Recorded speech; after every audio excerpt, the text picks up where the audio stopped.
Ada 3 ahli yang dihadirkan pengacara Eliezer di sidang hari ini. Kita akan kupas kesaksian ahli yang meringankan terdakwa Richard Eliezer dengan Rory Sagala, kuasa hukum Richard Eliezer, pakar hukum pidana Jamin Ginting, dan Lisa Japri, psikolog atau ahli psikologi klinis yang tadi juga memberikan kesaksiannya. Saya mau sapa dulu, selamat petang, ada Bang Jamin, Bang Rory. Selamat petang, Mbak Audrey. Saya ke Bang Rory dulu. Bang Rory, ada 3 ahli yang didatangkan, Anda yakin akan meringankan Eliezer? Ya, terima kasih Mbak Audrey. Kalau kita lihat apa yang disampaikan oleh ketiga ahli tadi ya, itu kita bisa lihat ya, baik dari sudut pandang filsafat moral maupun dari sudut pandang psikolog. Itu ada psikolog klinis Mbak Liza, kemudian ada psikolog forensik Mas Reza Indragiri. Dari keterangan ketiga ahli tadi, kami ya bisa menyimpulkan bahwa apa yang diperbuat oleh klien kami Baradasma itu tidak ada kehendak dari Richard Eliezer untuk merampas nyawa dari almarhum Yosua. Karena ya tadi dijelaskan ya, dari sudut pandang psikologi, kemudian dari sudut pandang filsafat moral juga itu ada kebingungan, waktu yang singkat, ketidakberanian untuk menolak perintah, bahkan psikolog Mbak Liza juga kan dia sudah memeriksa, sudah mengobservasi klien kami itu sejak dari bulan Agustus. Jadi bukan hanya di persidangan ini, dia sudah melihat secara langsung kondisinya, bahkan pemeriksaannya itu dia tidak melakukan sendiri. Dia itu dikerjakan secara tim dengan orang-orang yang tidak pernah bertemu secara langsung dengan Richard Eliezer, sehingga hasil observasinya itu kami menilai objektif lah ya, seperti itu Mbak. Oke, Bang Rory sambil dikeraskan suaranya biar lebih jelas lagi kita mendengarnya. Apa sih sebenarnya tujuan dari hari ini menghadirkan psikologi klinis ahlinya, kemudian ada moral? Ya, pada akhirnya nanti kan kami akan fokus pada peniadaan pidana Mbak ya. Besok kami akan bukan besok, hari Rabu kami akan menghadirkan lagi 1 ahli. Kami masih diberi kesempatan untuk 1 hari lagi, dan itu akan kita gunakan untuk menghadirkan ahli hukum, dalam hal ini ahli hukum pidana. Nah, ahli pidana ini nanti hasil persidangan hari ini, apa yang disampaikan oleh Romo Frans Magnesiteno, apa yang disampaikan oleh Mbak Lisa, apa yang disampaikan oleh Mas Reza Indragiri, nanti kan kita akan sampaikan dan tanyakan dalam kondisi-kondisi seperti ini, apakah pasal peniadaan pidana itu bisa diterapkan kepada klien kami Richard Eliezer, seperti itu Mbak. Hari ini Bang Jamin ada ahli yang dihadirkan 3 dari Eliezer. Minggu lalu itu ada Sambo juga. Apakah ini Anda melihat bahwa siapa yang paling menguntungkan nanti dengan dihadirkannya masing-masing ahli? Ya, kalau kemarin kan ahli pidana lebih dulu ya dibandingkan dengan ahli hari ini yang dihadirkan oleh Ferdy Sambo. Nah, Ferdy Sambo pada saat itu ahlinya lebih banyak ya, bahkan hampir porsinya menyerang daripada Eliezer begitu. Padahal sebenarnya kalau ahli yang meringankan, dia hanya berjuang untuk meringankan dirinya sendiri, nggak usah sampai ngurusin orang lain lah, istilahnya begitu ya. Karena sampai itu kan dia merasa bahwasanya laporannya itu laporan yang sangat merugikan dirinya, jadi dia menyerang. Yang Anda Nah, maksud di sini siapa, Bang? Eliezer kan disampaikan kemarin bahwasanya Eliezer berbohong, Eliezer itu tidak pantas mendapatkan perlindungan dari LPSK. Saya mau komentari terkait dengan tidak pantas terkait dengan LPSK. Memang di dalam pasal 5 ayat 2 itu dikatakan ada tindak pidana tertentu ya di penjelasannya itu. Tetapi di situ ada pengecualian juga, dikatakan selain tindak pidana yang disebutkan oleh ahli tersebut, ada tindak pidana lain yang mengakibatkan posisi saksi dan atau korban dihadapkan pada situasi yang membahayakan jiwanya. Jadi ada sambungannya itu kalimat yang disampaikan kemarin oleh ahli. Jadi bukan hanya untuk tindak pidana yang disebutkan saja, termasuk tindak pidana yang lain ya, apapun itu. Kalau lain berarti apapun itu yang mengancam, mengakibatkan posisi saksi atau korban dihadapkan pada situasi yang membahayakan begitu. Jadi kemarin itu agak keputus begitu ya, harusnya disambung begitu keterangan. Bang Jamin, apakah ini artinya menandakan bahwa ini adalah jurus balasan nih dari Eliezer ke pihaknya Verdi Sambo? Ya, kalau kita lihat hari ini kan masih terkait dengan bukan ranah hukum ya, ranah psikologis, ranah moral. Jadi dalam hukum itu kan ada norma hukum, ada norma kesusilaan, ada norma agama dan norma kesopanan. Nah, ini di luar norma hukum nih yang dijelaskan ini. Oke. Pak Romo Magnis maupun Mas Reza dan Lisa tadi itu menerangkan bagaimana situasi kebatinan dari Eliezer pada saat melakukan eksekusi atau menerima perintah. Jadi situasi kebatinan itu kan susah ya. Siapa yang akan bisa menilai ya? Karena kita kan nggak tahu. Nah, ilmu-ilmu yang dihadirkan hari inilah yang akan menampilkan sebenarnya seperti apa sih situasi kebatinan orang tersebut pada saat melakukan eksekusi. Nah, situasi kebatinan itu nanti terkait dengan apakah dia di bawah tekanan atau tidak di bawah tekanan. Oke. Nah, nanti itu baru lari ke hukumnya. Karena di Ya. pasal 48 itu terkait dengan oforma, itu ada tekanan yang sifatnya relatif dan absolut. Nah, itulah nanti yang akan diterangkan mungkin nanti oleh ahli pidananya yang pasti Rabu depan, Baik. terkait apakah itu tekanan sifatnya absolut atau relatif didasarkan kepada keterangan yang disampaikan hari tentang situasi kebatinan orang tersebut. Oke, ada situasi kebatinan yang dibilang sama Bang Jamin. Tadi juga Reza Indragiri juga menyebut bahwa ada jiwa korsa ini yang dinilai diduga menyimpang Sambo dengan Eliezer. Kita lihat. Jiwa korsa termanifestasikan lewat perilaku setia kawan. Mereka menggunakan kosakata yang sama. Mereka menggunakan cara berpikir yang sama. Mereka menunjukkan ketaatan. Mereka menunjukkan ketundukan, kepatuhan, keseragaman. Mungkiri bahwa tempo-tempo ada jiwa korsa yang muncul dalam bentuk yang menyimpang. Menutup-nutupi kesalahan sejawat. Contoh lain, ketaatan, kepatuhan, dan tidak memberikan koreksi kepada siapapun yang sudah memberikan perintah.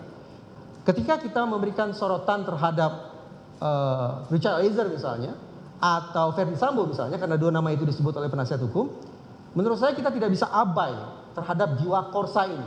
Termasuk kemungkinan adanya jiwa korsa menyimpang yang mereka lakukan. Diduga ada jiwa korsa yang menyimpang, Bang Rory.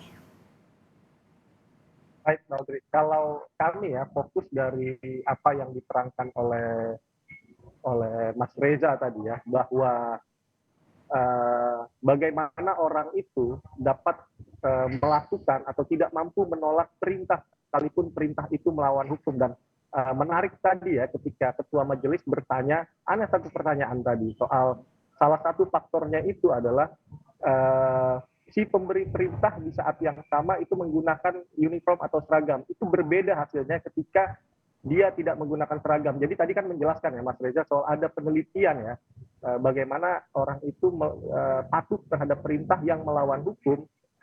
Itu hasilnya berbeda ketika yang memberi perintah itu menggunakan seragam dengan tidak menggunakan seragam. Kemudian ada juga soal si pemberi perintah dan penerima perintah ini berada di ruang yang sama. Nah, itu nanti akan kita elaborasi semua ya Mbak ya, ketika besok hari Rabu sore kita akan menghadirkan ahli pidana.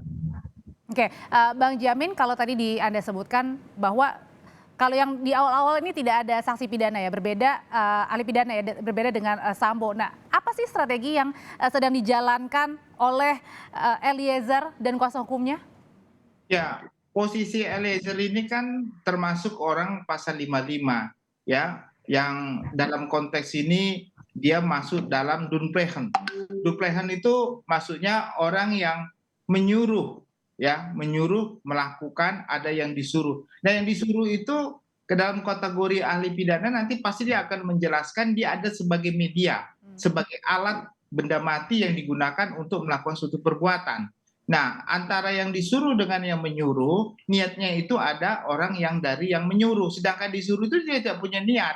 Jadi dia hanya melaksanakan apa yang diperintahnya dan dianggap itu adalah perintah yang benar. Dengan ahli ini bisa meringankan nggak sih nanti vonis atau mempengaruhi? Ya, kalau nanti dilihat apakah apa yang diterangkan di sini mendudukkan posisi Eliezer sebagai orang yang secara kebatinannya atau secara posisi psikologisnya tidak dapat menolak atas perintah tersebut karena ada relasi kuasa yang sifatnya relatif.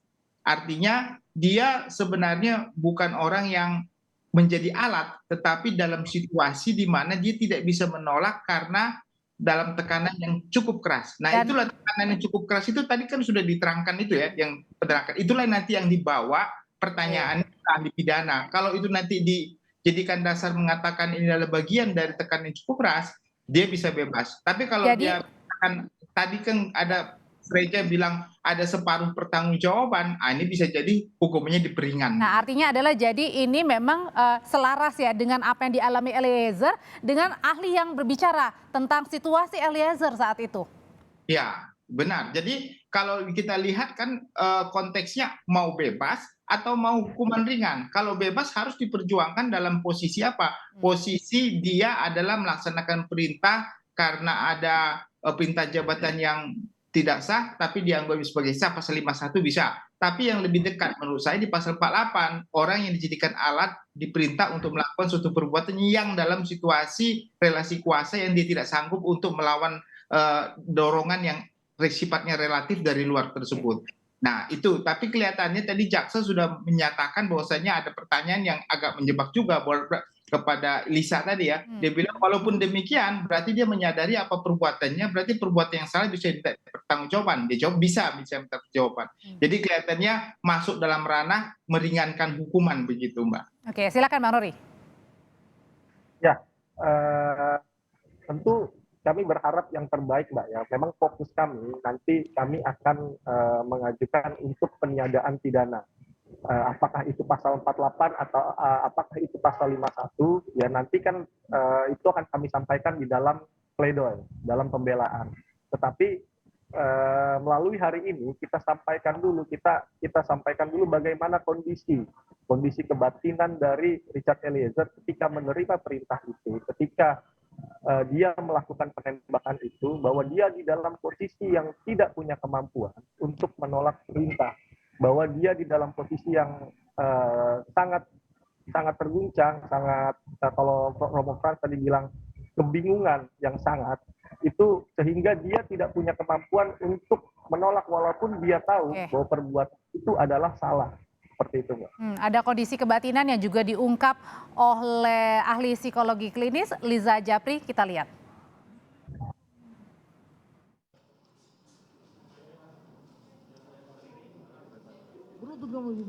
Dia jadi posisinya tuh nggak jongkok ya mulia, cuma agak menurun saja yang mulia, baru tangannya di depan dada. Coba saudara praktekkan. Siap, izin yang mulia.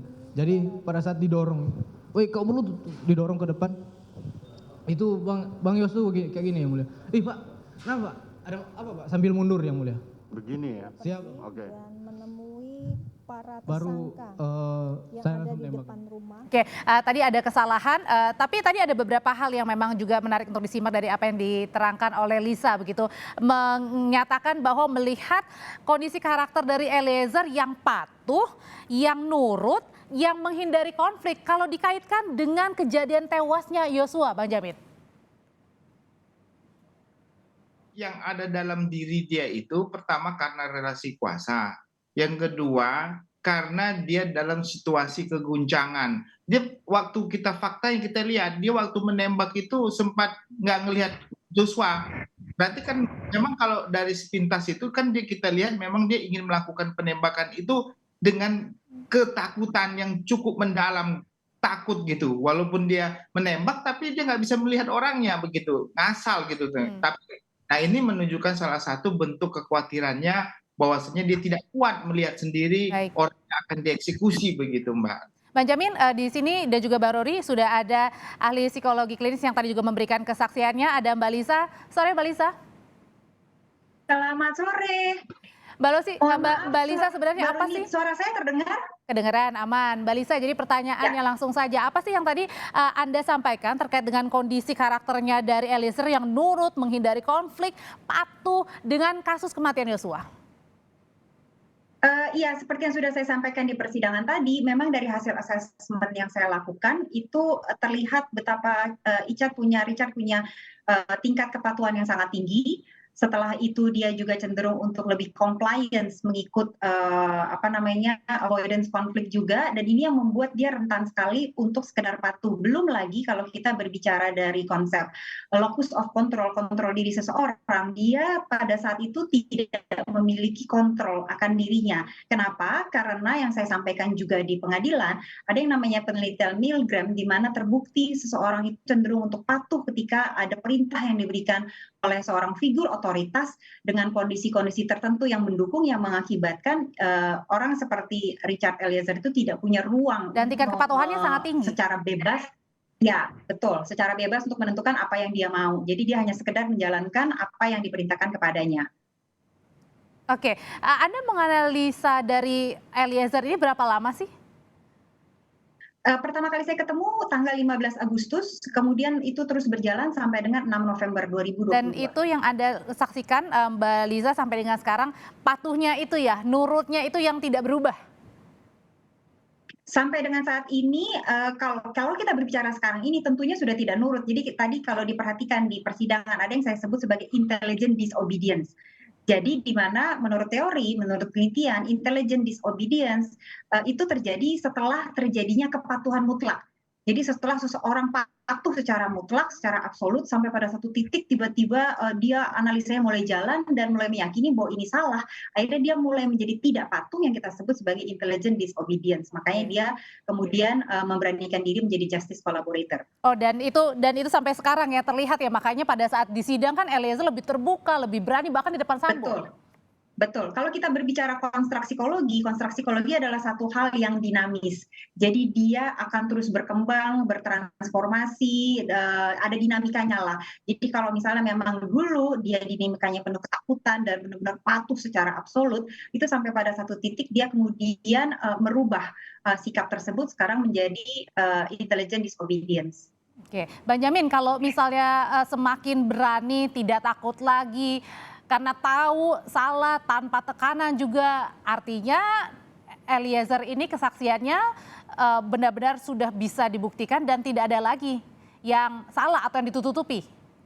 Ya, kalau awal kita tahu bahwasannya waktu dia melakukan suatu perbuatan itu dalam tekanan yang cukup dalam, karena seorang Barada dengan jenderal itu pakatnya jauh banget ya, dan dia nggak akan takut sekali karena juga mungkin berpikir untuk hal-hal lain karena takut ditembak, seperti Kuat Ma'ruf juga mengatakan dia takut ditembak begitu ya kalau sampai nggak melaksanakan perintah tersebut. Nah, setelah dia tahu kalau itu sudah lepas, waktu Ferdi Sambo dicopot dan ditahan di Makobrimob, tidak ada lagi intimidasi itu karena Satgasus sudah menyatakan menjaga keamanannya pada saat itu dan mendapatkan perlindungan LPSK. Nah, berubahlah 180 derajat karena sudah nggak ada lagi yang mengancam. Untuk keterangan-keterangan dia baru berani mengatakan jujur. Kalau sampai Ferdi Sambo tadinya tidak ditahan, saya kira kebohongan itu akan terus berlanjut sampai hari ini, begitu kan? Kalau memang seperti itu. Tapi dengan adanya seperti ini, dia berani begitu. Satu. Yang kedua, ya kita harus berterima kasih juga karena dia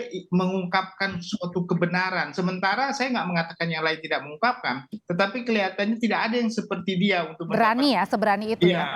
Tidak berani ya untuk mengungkapkan sebenarnya apa. Nah, ini justru yang harus diapresiasi lah saya kira, dan juga LPSK kan sudah memberikan apresiasi. Tinggal kita lihat aja nanti majelisnya bagaimana cara melakukan putusannya dan jaksa penuntut umum melakukan tuntutannya berapa besar begitu. Eliezer yang lebih berani bahkan melawan di depan Sambo. Sejak kapan sih terlihatnya atau dilihatnya, Mbak Lisa?